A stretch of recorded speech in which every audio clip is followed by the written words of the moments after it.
Hello, I am Dr. Ranjan Shetty. I work as lead cardiologist at SPARSH Infantry Road, and I'm also medical director for SPARSH Group of Hospitals. Today I'm here to talk about a procedure called Transcatheter Aortic Valve Implantation. As you are aware that aortic stenosis is a common disease where one of the valve, which is what we call as aortic valve, gets narrowed, it becomes small. This occurs in elderly, typically in age group beyond 60. People become breathless while walking and they have chest pain while walking. Some of them even faint. The treatment, earlier treatment was only an open heart surgery for them.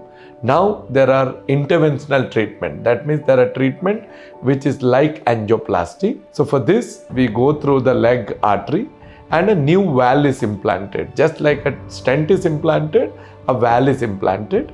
This is typically done in a local anesthesia and hospitalization of 2 to 3 days. And most of the time the relief is immediate. Like any other procedure, there are complications in this procedure too, but it's a very small number. What we need to remember is there is no medical management for aortic stenosis.